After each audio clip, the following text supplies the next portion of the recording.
Tom and Lisa had always been thrill seekers.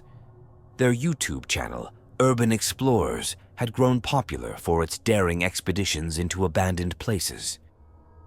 One moonless night, they set their sights on the infamous St. Mary's Asylum, an abandoned hospital known for its eerie past and supposed hauntings. The hospital loomed ominously as they approached, its windows shattered and walls covered in graffiti. A cold wind whistled through the empty halls, carrying with it the faint smell of decay. Armed with flashlights and cameras, they crossed the threshold into darkness. The lobby was an eerie time capsule with broken furniture and medical equipment scattered about. As they ventured deeper, the temperature dropped noticeably. Their breaths formed small clouds in the air, and an unsettling silence enveloped them. In the maternity ward, Lisa spotted an old, rusted cradle. She leaned closer, peering inside. Suddenly, a loud bang echoed through the corridor, making her jump. Tom, equally startled, shone his flashlight in all directions but found nothing. They decided to explore the second floor, where the operating theaters were located. As they climbed the stairs, they heard faint whispers, almost like a child sobbing. The sound seemed to come from everywhere and nowhere, sending chills down their spines. Entering one of the operating rooms, they found surgical tools scattered on the floor. The room reeked of old blood and antiseptic. As Lisa panned her camera around, she caught sight of a shadowy figure in the corner of the room. She screamed, but when Tom turned to look, it was gone. They continued to explore, growing more anxious with each step. In the psychiatric ward, they found padded cells with torn restraints. Tom's flashlight flickered, and in the brief moments of darkness, they both felt an intense, malevolent presence watching them. Lisa tried to reassure herself, but the atmosphere was becoming unbearable. Suddenly, her camera shut off, despite having a full battery. Frustrated, she fiddled with it, unaware of the figure that had appeared behind her, visible only to Tom, who was paralyzed with fear. The figure, a woman in a tattered hospital gown, glided silently towards Lisa. Tom finally managed to shout, and as Lisa turned, the figure vanished, leaving only an icy chill in its wake. They decided to leave immediately, but the hospital seemed unwilling to let them go. Corridors twisted and turned, leading them in circles. Doors that were open before were now locked, and they felt as if they were being herded towards the basement. Desperation set in as they heard the sound of footsteps behind them, yet saw no one. In the basement, they found the mortuary. The air was thick with the smell of formaldehyde and rot. Tom stumbled upon an old diary, its pages filled with the scrawled ramblings of a former patient who claimed the hospital was haunted by vengeful spirits. As they read the diary, the lights flickered and a deafening noise filled the room. The drawers of the mortuary began to slide open on their own, revealing skeletal remains. A feeling of intense dread washed over them as they realized they were not alone. They tried to run, but the doors slammed shut, trapping them inside. The temperature plummeted, and they could see their breaths in the cold air. Whispering voices filled the room, growing louder and more insistent. The spirits were closing in. The ghostly figure of a doctor appeared, holding an old-fashioned surgical saw. His eyes were hollow, and his presence exuded pure malice. He moved towards them with a deliberate slowness, savoring their fear. They backed into a corner, knowing there was no escape. Just as the doctor reached out to them, the diary burst into flames, illuminating the room in a blinding light. The spirit screamed in agony and vanished, leaving Tom and Lisa in stunned silence. They fled the hospital, vowing never to return. Their video captured everything, but they decided some things were too horrifying to share with the world.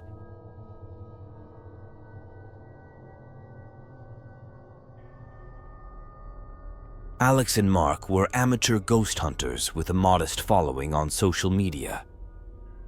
They had heard stories about Cedar Hill Hospital, a long-abandoned medical facility with a dark reputation. Legend had it that room 306 was cursed, and anyone who entered it would never leave the hospital alive. They decided to film a special episode there, eager to prove the existence of the paranormal. They arrived at dusk, the setting sun casting long shadows across the dilapidated building. The front doors creaked ominously as they stepped inside. The hospital's interior was a maze of corridors and wards, each more decrepit than the last. Peeling paint and broken tiles crunched underfoot as they made their way towards the third floor. Despite their bravado, a sense of unease settled over them. Old newspapers and documents littered the floor. Mark picked up a yellowed article that told of a doctor who had gone mad and murdered several patients before taking his own life in room 306. The room had been sealed ever since, but people claimed to hear screams coming from it at night. As they climbed the stairs to the third floor, they noticed the temperature dropping. Their breath became visible in the cold air, and the hallway grew darker despite the presence of their flashlights. A distant, echoing scream sent shivers down their spines. When they reached room 306, they found the door locked. Alex picked the lock, and with a click, the door swung open. The room was empty except for an old hospital bed and a single chair. A large mirror on the wall was cracked, and the air felt heavy with a malevolent presence. They set up their equipment, placing cameras around the room and using a spirit box to try to communicate with any entities present. Almost immediately, the spirit box crackled to life, spitting out garbled words and phrases. Help! Trapped! Kill! Mark felt a sudden chill and looked into the mirror. For a moment, he saw the reflection of a man in a blood-stained lab coat standing behind Alex. He spun around, but no one was there. The spirit box continued to spit out increasingly desperate and violent messages. As they reviewed the footage, they saw shadowy figures moving in the background. The room seemed to warp and shift, as if reality itself was being twisted by the dark forces that dwelled there. They decided to leave, but the door refused to budge. Panic set in as they realized they were trapped. The lights flickered and then went out completely, plunging them into darkness. The only illumination came from their camera screens, casting eerie glows on their faces. Whispering voices surrounded them, growing louder and more menacing. They heard footsteps, but when they shone their flashlights, they saw nothing. The air grew thick, making it hard to breathe, and a sense of impending doom settled over them. In a desperate attempt to escape, they broke a window, but an invisible force pushed them back. The spirit box screamed, "Leave now!" But they were powerless to obey.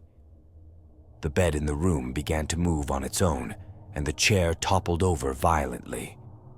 Alex felt a cold hand grip his shoulder and turned to see the ghostly figure of the mad doctor. The doctor's eyes were hollow, and his face twisted in a grotesque smile. He raised a scalpel, and Alex screamed as the ghost lunged at him. Mark tried to intervene, but was thrown across the room by an unseen force. The doctor disappeared, but the terror remained. They were battered, bruised, and terrified, with no way out. Suddenly, the door creaked open, and a faint light spilled into the room. They stumbled out, collapsing in the hallway. As they reached the exit, they heard one last whisper, "You will never leave." They fled the hospital, never looking back. Their footage, once edited and uploaded, showed far more than they had seen with their own eyes, leaving their viewers and themselves with an indelible fear of what lurks in the dark.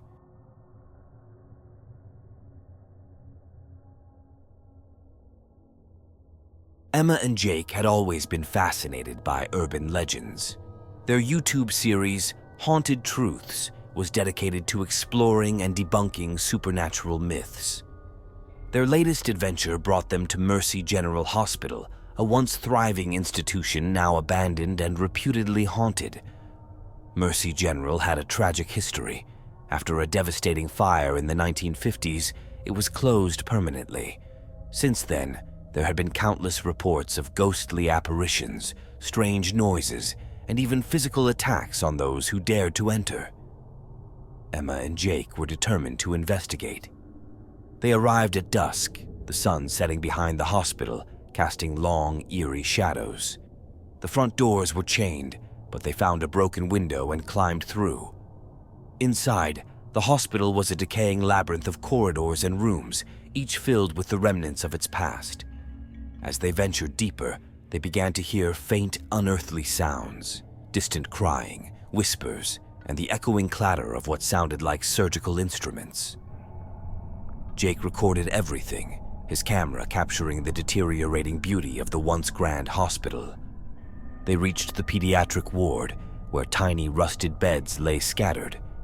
The walls were adorned with faded murals of cheerful animals and scenes meant to comfort sick children. Emma felt a tug on her sleeve, but saw nothing when she turned around.